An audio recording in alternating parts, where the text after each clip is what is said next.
The room was cold and gray, like most places on Axiom Prime. Thaxiron sat in a chair that was too small for his large frame. His 4 eyes blinked slowly as he stared at the recording device on the table. 3 years had passed since the war ended, but the memories felt like yesterday. Across from him sat a documentarian from the Galactic Council. She was a small creature with blue skin and gentle eyes. She had been asking questions for an hour, but Thaxiron had barely spoken. How could he explain what he had seen? How could he make anyone understand? Please, the documentarian said softly. The galaxy needs to know what happened. Why did the Krell Empire surrender? You were one of the greatest commanders. You won 30 battles before you faced them. What made humanity different? Thaxiron's claws tapped against the metal table. The sound echoed in the quiet room. He took a deep breath and finally began to speak. We thought they would be easy, he said. His voice was rough, like gravel scraping against stone. The Krell Empire had conquered 47 species in 300 years. We had the best weapons, the best ships, the best soldiers. When we found the humans on their outer colonies, we thought it would take a few weeks, maybe a month if they were stubborn. He paused and looked at his hands. They were scarred from 100 battles, but none of those scars bothered him like the ones he couldn't see. I commanded the assault on Henderson Colony. It was a small world, maybe 2 million humans. We had 20 warships and 50,000 soldiers. They had 3,000 defenders and some old mining equipment turned into weapons. The battle lasted 6 hours. We won easily. The documentarian leaned forward. But something was wrong? Yes, Thaxiron said. Something was very wrong. When we fight other species, they surrender when they know they cannot win. It is logical. It saves lives. The humans at Henderson Colony never surrendered. Not once. We pushed them back into the city. They fought in the streets. We pushed them into buildings. They fought room by room. We cornered the last 50 of them in a medical center. They still did not surrender. His 4 eyes closed for a moment. I went into that medical center myself. I wanted to offer them mercy. I wanted to tell them they fought well and could live if they stopped. But when I entered, they opened fire. All 50 of them charged at us. They had no ammunition left, so they used knives and tools in their bare hands. They died fighting. Every single one. The documentarian's face showed confusion. That seems wasteful. Why not live to fight another day? That is what we thought, Thaxiron said. That is what any logical species would think. But humans do not think like that. I found a data pad in the medical center. It had a message one of the soldiers wrote to his family. He said he knew he would die, but he wanted his death to mean something. He wanted the Krell to know that humans would never stop fighting. He wanted us to fear what was coming. Thaxiron stood and walked to the window. Outside, ships from a dozen different worlds flew through the gray sky. The galaxy was at peace now, but peace felt strange after so much war. After Henderson Colony, we attacked 3 more human worlds. We won all 3 battles. We lost some ships and soldiers, but we won.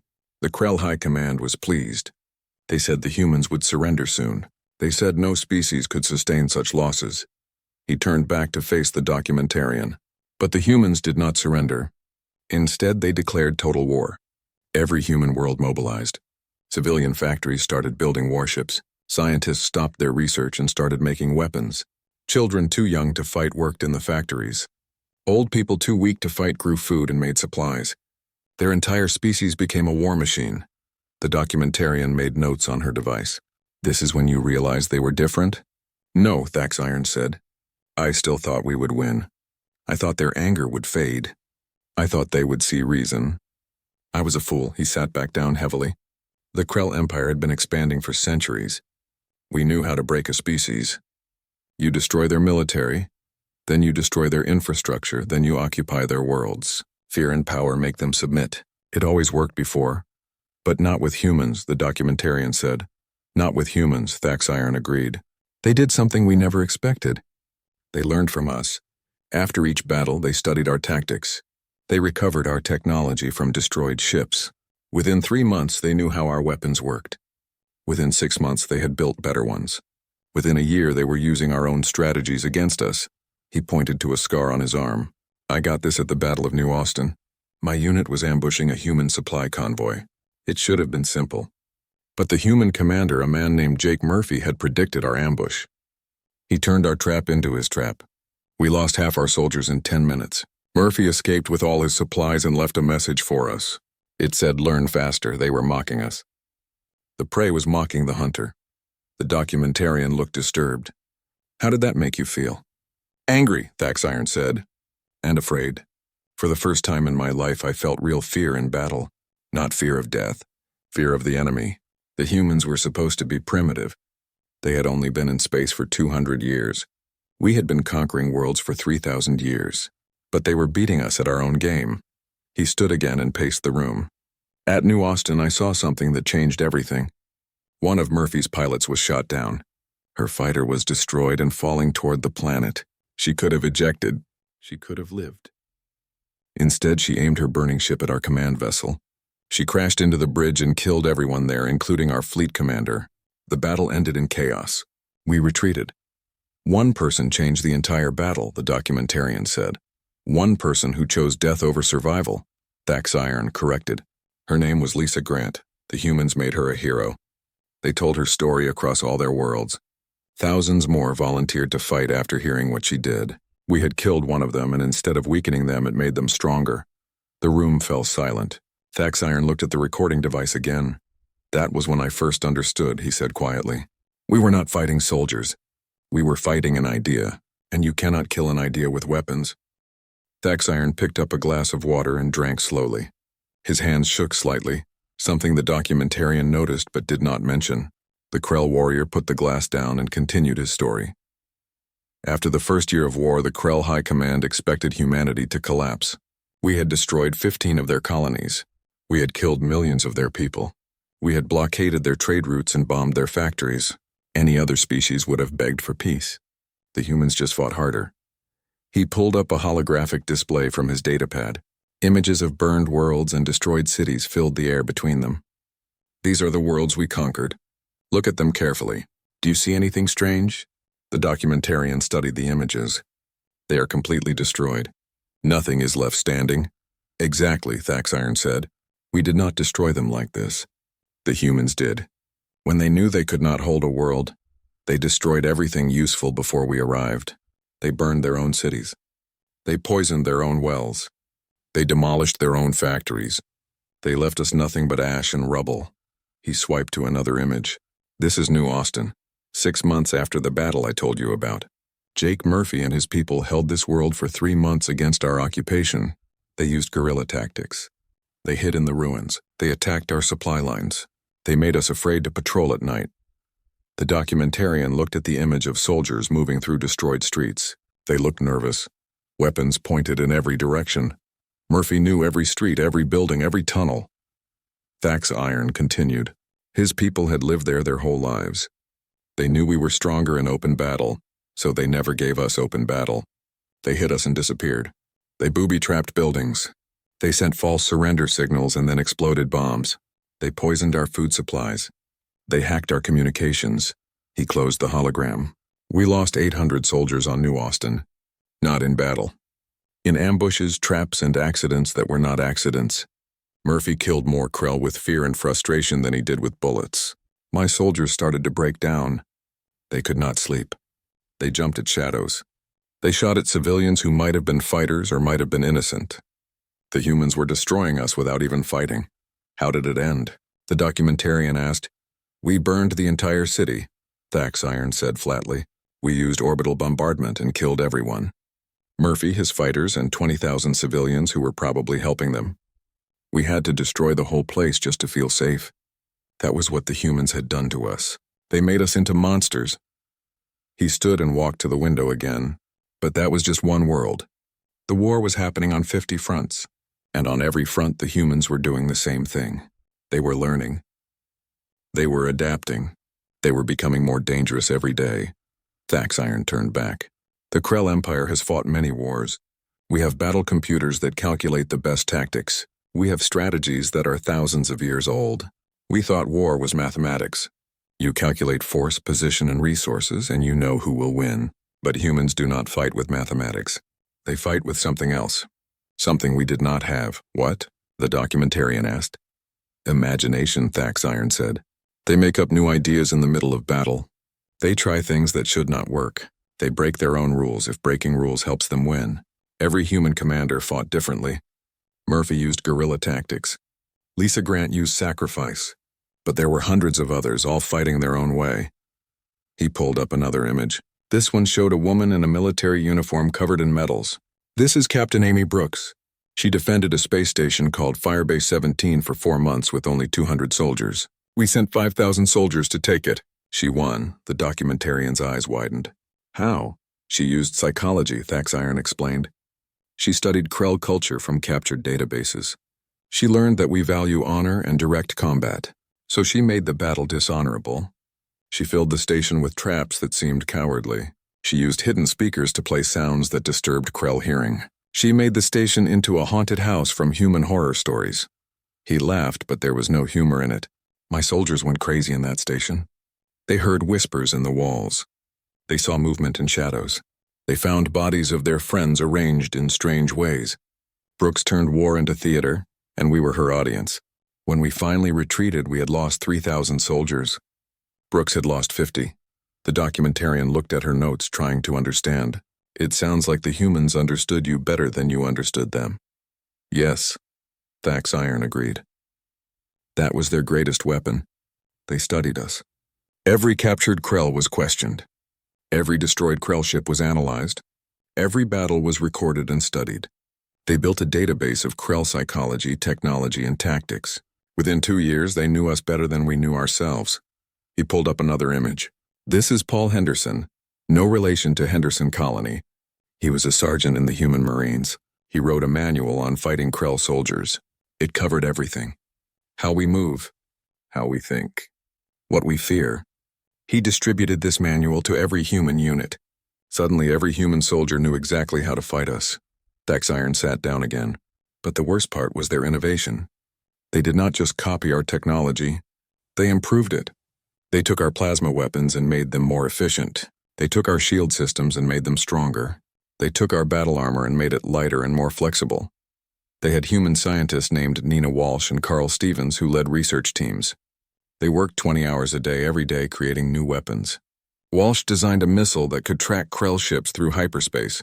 Stevens created a virus that infected Krell battle computers. These two humans working in laboratories killed more Krell than entire battalions.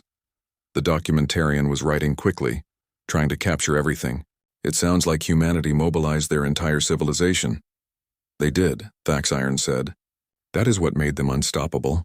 The Krell Empire has a warrior class. We have soldiers who are bred and trained to fight. The rest of our people farm, build, and do other work. But humans do not have classes like that. Every human can become a soldier. Every farmer, every builder, every scientist, every teacher, they all became warriors when they needed to. He leaned forward. I captured a human supply ship once. The crew was not military. They were civilian volunteers. The captain was named Danny Pierce. He had been a cargo pilot before the war. When we boarded his ship, he and his crew fought like trained soldiers. They killed 12 of my troops before we captured them. I asked Pierce why he fought. He was not a soldier. He could have stayed home safely. He told me that every human was responsible for protecting their species. He said freedom was not something soldiers defended while everyone else watched. He said freedom was something everyone had to fight for. Thaxiron's voice grew quiet. That was when I understood why we would lose. The Krell Empire had millions of soldiers. Humanity had billions of soldiers. Every single human was a potential warrior. How do you fight an entire species? The room was silent for a long moment. The documentarian finally spoke. You cannot. No, Thaxiron agreed. You cannot. Thaxiron requested a short break. The documentarian agreed and left the room to let him rest. When she returned 20 minutes later, the Krell warrior looked older somehow, as if remembering the war aged him in real time. Terra Nova, he said as soon as she sat down. That is where everything changed. That is where I knew for certain we would lose. He activated his datapad again. A beautiful green and blue planet appeared in the hologram. Cities sparkled on the night side. Orbital stations dotted the space around it. Terra Nova was humanity's crown jewel. 500 million people lived there. It was their richest colony, their most advanced world. The Krell High Command decided that destroying Terra Nova would break humanity's spirit. They committed our entire Second Fleet, 300 warships, 2 million soldiers. It was the largest military operation in Krell history. Thaxiron zoomed in on the planet. I commanded ground forces for the southern continent. Our intelligence said we would face maybe 200,000 defenders. We thought the battle would last a week, maybe two. We were fools. He stood and began pacing again. It seemed to help him talk about difficult memories. The battle lasted 6 months. 6 months of constant fighting. The humans had turned the entire planet into a fortress. Every city had underground bunkers. Every building had firing positions. Every bridge was rigged to explode. They had spent years preparing for this battle. And it showed. The documentarian watched him pace. What was it like on the ground? Hell, Thaxiron said simply. The humans used every trick they had learned in 2 years of war. They used the terrain against us. Mountains became ambush sites. Forests became death traps. Rivers became defensive lines. They knew their world and used it like a weapon. He pulled up images of the battle. Smoke filled the sky, explosions lit up the darkness, bodies lay in the streets. I fought against a human unit led by Sergeant Paul Henderson. Yes, another Henderson. I think humans have only about 50 names and they all share them. He smiled slightly at his own joke, then the smile faded. Henderson held a position we called Hill 73 for 3 weeks. He had 40 soldiers. I sent 2,000 soldiers to take that hill. Do you know how many times we captured it? The documentarian shook her head. 0, Thaxiron said. We never took that hill while Henderson lived. He knew every rock, every tree, every hole in the ground. His soldiers moved like ghosts. We would advance and they would fall back. Then they would circle around and attack from behind. We would chase them and step on mines. We would corner them and they would have escape tunnels we never found. He sat down heavily. Henderson died on that hill after 3 weeks. An orbital strike finally killed him and his whole unit. But by then, he had killed 800 of my soldiers. 800 trained Krell warriors killed by 40 humans defending one hill. The mathematics of that battle still haunts me. Thaxiron pulled up another image. This one showed a woman with lieutenant bars on her uniform. This is Amy Brooks. Different from the captain I mentioned earlier. This Amy Brooks led the defense of the capital city's eastern sector. She was brilliant and ruthless. She used civilian buildings as cover, knowing we would hesitate to destroy them. She was right. We did hesitate, and it cost us thousands of soldiers. Brooks did something that surprised even the other humans. She released all the prisoners from the city jails and armed them. Criminals, murderers, thieves. She told them they could fight the Krell or die in their cells. They all chose to fight. She turned the worst of humanity into soldiers and they fought like demons. The documentarian looked shocked. That seems desperate. It was desperate, Thaxiron agreed. The whole battle was desperate. The humans were outnumbered 5-1. They should have surrendered in the first week. But they did not understand how to surrender. Or maybe they understood and chose not to. I still do not know which. He stood and walked to the window. Ships continued to fly past in the gray sky outside. The turning point came in the 4th month. We thought we were winning. We held 60% of the planet. We had killed millions of humans. Our commanders were celebrating. Then the reinforcements arrived. Thaxiron turned back to face the documentarian. We knew humanity had other fleets, but our intelligence said they were defending other worlds. We thought Terra Nova was isolated. We were wrong. The humans had been gathering ships for months. Military vessels, cargo ships, passenger liners, mining ships, private yachts. Anything that could fly and carry a weapon. They called it the Liberation Fleet, 5,000 ships. Most of them were not warships. Most of the crews were not soldiers, but they came anyway.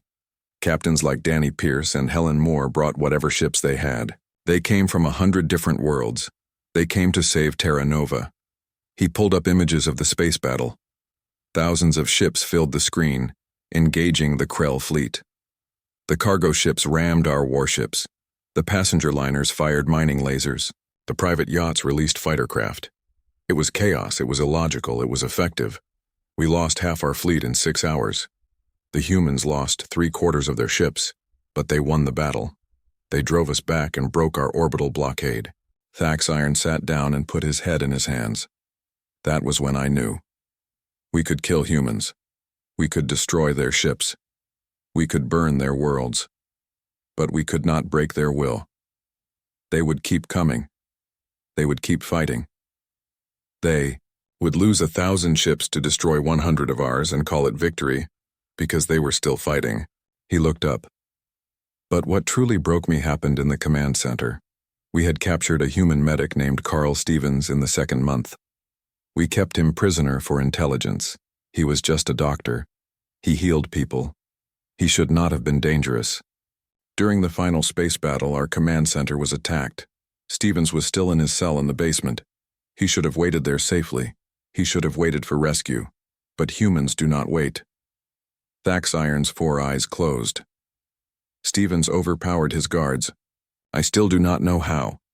He was not a soldier, but he killed 2 guards with his bare hands. Then he took their weapons and fought his way to the command center. He killed 12 more Krell. He was wounded 5 times but kept moving. He reached the communication array and transmitted Krell positions to the human fleet. His transmission allowed human ships to target our command center.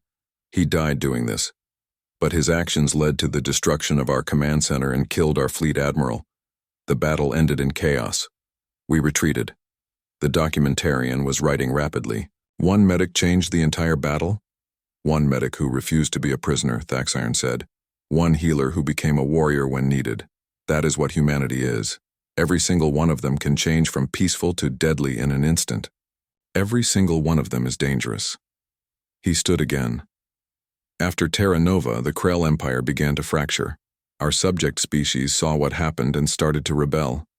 Human diplomats like Victoria Lane contacted them and offered alliance. She convinced a dozen species to rise up against us. Suddenly we were fighting on 100 fronts.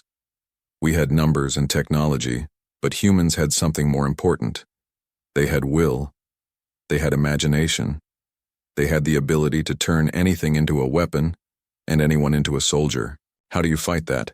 How do you defeat an enemy that refuses to lose? Thax Iron looked at the documentarian directly. You do not. You cannot.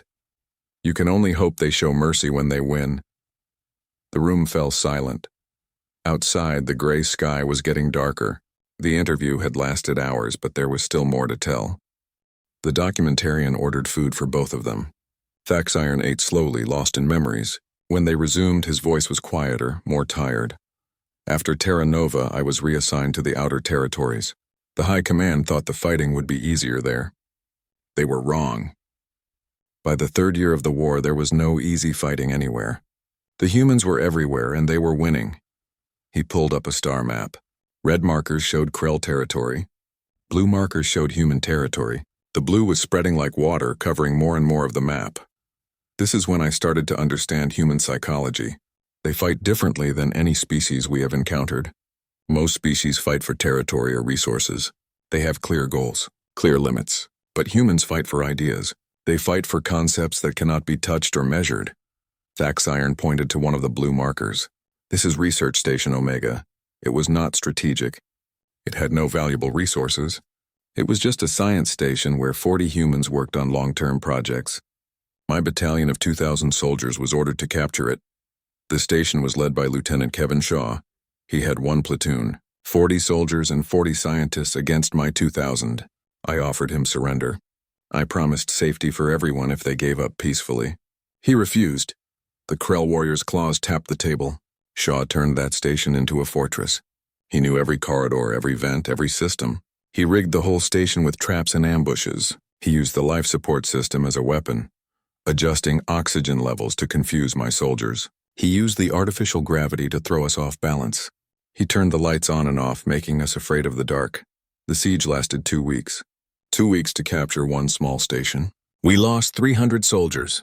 Every day Shaw transmitted messages to us. He told us we could not win. He told us we were fighting for an empire that did not care about us. He told us we should go home to our families. Thax Iron looked at his scarred hands. His words hurt more than his weapons. Because he was right. We were dying for territory we did not need. We were killing for an empire that saw us as tools. The humans were fighting for their families, their freedom, their future. What were we fighting for? The documentarian leaned forward. What happened when you finally breached the station? Nightmare, Thaxiron said simply. We found 3 humans still alive. Shaw, a private named Ethan Cross, and a scientist named Dr. Nina Walsh. Shaw had lost his left arm. Cross had been shot 4 times. Walsh had a broken leg. All 3 were still fighting. Shaw was using a pistol with his remaining hand. Cross was using a piece of broken pipe. Walsh was throwing scientific equipment. They knew they were going to die. They knew we had won, but they kept fighting anyway because that is what humans do. He paused. I ordered my soldiers to capture them alive. I wanted to understand. I needed to understand. Why fight when you have already lost? We captured them and gave them medical treatment. While our doctors worked, I talked to Shaw. I asked him why he did not surrender when he had the chance. His answer changed everything.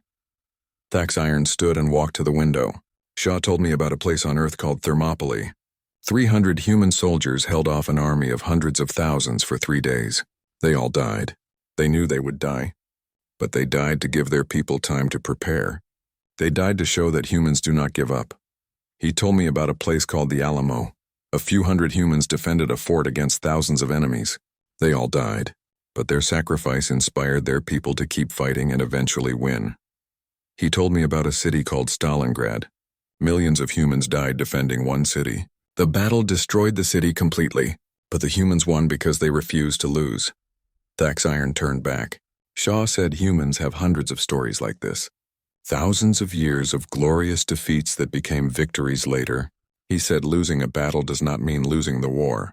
He said dying for something meaningful is better than living for nothing. Then he asked me what I was fighting for.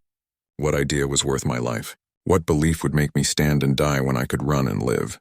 I had no answer. The Krell Empire does not teach us to fight for ideas. We fight because we are ordered to fight. The documentarian was silent for a moment. What happened to Shaw and the others? They were released in a prisoner exchange 3 months later, Thaxiron said. Shaw lost his arm permanently. Cross had to retire from military service due to his injuries. Walsh went back to her research. But all 3 became heroes to their people. Humans built monuments to their stand at Research Station Omega. They told their story across every world. He sat down again. That is when I started to see the pattern. Humans do not just fight battles. They create legends. Every defeat becomes a story that inspires more fighting. Every death becomes a reason for others to keep going. They turn their losses into fuel for victory. Thaxiron pulled up another image. This one showed a diplomatic meeting. Humans sat on one side of a table. Representatives of other species sat on the other side. This is Victoria Lane meeting with the Velkar people. The Velkar had been Krell subjects for 100 years. They were slaves who built our ships and weapons. Lane convinced them to rebel. She did not offer them technology or money. She offered them an idea. Freedom. She told them about human history, how humans had been slaves and oppressed but always fought their way to freedom. She told them that no species deserves to be ruled by another. She told them humanity would help them fight. The Velkar rebellion started 1 month after that meeting. Within 6 months, 12 species had rebelled against Krell rule. Our empire was crumbling from within while humans attacked from outside. Thaxiron closed the hologram. That was humanity's true genius. They did not just fight with weapons. They fought with ideas. They spread concepts like freedom and dignity and choice. They turned our subjects against us with words as much as weapons. He looked tired now, older. I fought humans for 3 years. I saw them do impossible things. I saw them win battles they should have lost. I saw them turn defeats into victories. But the worst thing I saw was what they made us become. To fight humans, we had to become monsters. We had to destroy entire cities. We had to kill civilians. We had to abandon our honor and our codes. Because if we fought fairly, we lost. Humans forced us to become the evil empire we claimed we were not. The documentarian looked at her notes. It sounds like you respect them. I respect them, Thaxiron agreed. I fear them. I admire them. I hate them. All at the same time. That is what humans do. They make you feel everything at once. They are the most beautiful and most terrible species in the galaxy. He stood and stretched his large frame, but there is still more to tell. The final battle. The surrender. The peace. That is the part that no one understands. That is the part that terrifies me most. Why? The documentarian asked. Because it shows what humans are really capable of, Thaxiron said quietly. And that is more frightening than any weapon. Night had fallen on Axiom Prime. The gray sky turned black and artificial lights glowed through the window. Thaxiron stood silently for a long time before continuing his story. The end came faster than anyone expected. By the 4th year of war, the Krell Empire was collapsing. We had lost half our territory. Our subject species were rebelling. Our economy was failing. Our soldiers were exhausted and afraid. The High Command knew we could not win, but they did not know how to surrender. The Krell had never surrendered in 3,000 years of history. He turned to face the documentarian. Then the humans attacked Krell Prime, our homeworld, the heart of our empire. We thought it was impossible. Krell Prime had the strongest defenses in the galaxy, orbital weapons platforms, thousands of warships, millions of soldiers. How could humans reach it? Thaxiron activated his datapad one last time. Images of the final battle filled the air between them. Admiral Ryan Cooper led the human fleet, 3,000 warships. But more importantly, they had ships from 20 other species. The species we had enslaved, the ones Victoria Lane had convinced to join humanity. They all came together to attack Krell Prime. It was not just a human victory. It was a galactic uprising. The battle lasted 3 days. We fought with everything we had. We knew if we lost our homeworld, we lost everything. My unit was recalled to defend the capital city. I fought beside Krell from every world in the Empire. For the first time in years, I felt hope. Maybe we could hold. Maybe we could survive. His 4 eyes closed. We were wrong. The humans broke through our orbital defenses on the 2nd day. On the 3rd day, they landed ground forces. I commanded the defense of the government district. We had 50,000 soldiers. The humans sent 20,000 against us. We should have won. But Cooper had brought the best humanity had. Units led by veterans like Paul Henderson's son, who had taken his father's name and rank. Soldiers like those who had fought at Terra Nova and Research Station Omega. They knew every trick, every tactic, every weakness we had. They hit us like a storm. Thaxiron opened his eyes. I lost 30,000 soldiers in 6 hours. My defensive line collapsed. The humans were advancing on the government center where the High Command met. I received orders to fight to the last soldier, to die with honor defending our leaders. He sat down slowly. I looked at my remaining soldiers. Young Krell who had been drafted to fight a war they did not start. Soldiers from subject species who fought because they were forced to. I looked at the humans advancing toward us and I made a choice. I ordered my soldiers to stand down. I walked out under a white flag of surrender. The first Krell commander in history to surrender in battle. The documentarian gasped. What happened? The human forces stopped advancing. A general named Frank Mitchell came forward to meet me. I expected execution. I expected humiliation. Instead, he offered me water and asked if my soldiers needed medical attention. Thaxiron's voice cracked slightly. I did not understand. We had killed millions of humans. We had destroyed their worlds. We had fought them with every weapon we had, and now they were offering medical care. It made no sense. Mitchell explained it to me. He said the war was over. He said humanity did not want revenge. They wanted peace. He said every Krell soldier who surrendered would be treated fairly. He said humanity fought to end the war, not to destroy the Krell species. I did not believe him. How could I? But he was telling the truth. Within hours, the Krell High Command surrendered. The war ended, not with the destruction of Krell Prime, but with a peace treaty. Thaxiron stood and walked to the window. Outside, ships from both human and Krell worlds flew past each other peacefully. The peace negotiations lasted 2 months. I was part of the Krell delegation because I had been the first to surrender. I met with human commanders and diplomats, people like General Mitchell and Colonel Susan Wells. I asked them the question that had been burning in my mind. How could they be so terrible in war and so kind in peace? How could the same species that turned warfare into an art form also show mercy to their enemies? He turned back. Cooper answered me himself. He said humans understand war better than any species because they have been fighting each other for thousands of years.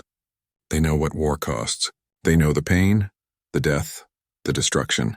They know that victory means nothing if you become a monster to achieve it. He told me about human history, wars that killed millions, weapons that could destroy worlds, hatreds that lasted centuries. He said humans had almost destroyed themselves many times. They learned from those mistakes. They learned that war should have purpose and limits. They learned that the goal of war should always be peace. Thaxiron sat down one last time. That was when I finally understood. Humans are not terrifying because they are violent. Every species can be violent. Humans are terrifying because they understand violence completely. They know when to use it, how to use it, and when to stop using it. They showed us that they could destroy the Krell Empire. They proved they could burn our worlds and kill our people, but then they chose not to. They chose mercy instead. That choice was more frightening than any weapon because it showed complete control, complete understanding, complete power. The documentarian was writing quickly, trying to capture every word. After the peace treaty was signed, I asked Cooper one more question. I asked him what would have happened if we had not surrendered. If we had fought to the last Krell. He thought for a long moment before answering. Thaxiron's voice was barely a whisper now. He said humanity would have won. They would have taken Krell Prime, but it would have cost millions of lives on both sides. He said humanity was prepared to pay that cost if necessary, but he was grateful they did not have to. He said every death, Krell or human, was a tragedy. That is when I realized the truth about humanity. They are not warriors who sometimes show mercy. They are peaceful people who become warriors when necessary. War is not their nature. It is their choice. And that makes them the most dangerous species in the galaxy. He looked at the documentarian directly. The Krell Empire fought because we were conquerors.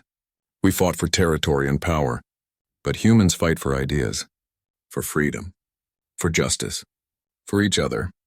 And people who fight for ideas never stop fighting until those ideas are protected. Thaxiron stood for the last time. That is what I came here to tell the galaxy. Humanity is not dangerous because of their weapons or their tactics or their technology. They are dangerous because they know exactly what they are doing. They understand war completely, which means they know when to fight and when to show mercy. The galaxy should be grateful that humans prefer peace, because if they ever choose conquest instead of cooperation, no one could stop them. A species that fights the way they fight, with their refusal to surrender and their ability to adapt and their willingness to sacrifice, would be unstoppable. He walked toward the door, his interview finished, but he paused and turned back one last time. Humans have a saying, speak softly and carry a big stick. The galaxy has now seen the stick. We have seen what happens when you force humanity to fight. We should pray we never force them to fight again, because next time they might not show mercy. Next time they might not stop at victory. Next time they might decide that peace requires not just defeating their enemies, but removing the threat forever. Thaxiron looked out the window at the ships flying peacefully through the night sky. Humanity chose to let us live. They chose to make us partners instead of subjects. They chose peace after proving they could have chosen annihilation. That choice haunts me every day, because it means they are better than us. They are stronger than us, not in body but in spirit. And that, he said quietly, is the most terrifying thing of all. The recording device clicked off. The interview was over. Thaxiron left the room, leaving the documentarian alone with her notes and the weight of what she had learned. The galaxy would hear his story. They would learn what humanity was capable of. And they would understand why the Krell Empire, after 3,000 years of conquest, had surrendered to a species that had been in space for only 200 years. Because humanity did not just win the war. They won the peace. And that was something no one expected from the species that fought like demons but chose to act like angels. Outside the window, human ships and Krell ships flew side by side, former enemies now allies. The war was over. Peace had come. But the memory of what humanity could do would never fade. That memory was Thaxiron's gift to the galaxy. A warning, a promise, a reminder that some species should never be pushed to war, because when they fight with everything they are. And humanity, more than any other species, knew exactly what they were capable of becoming.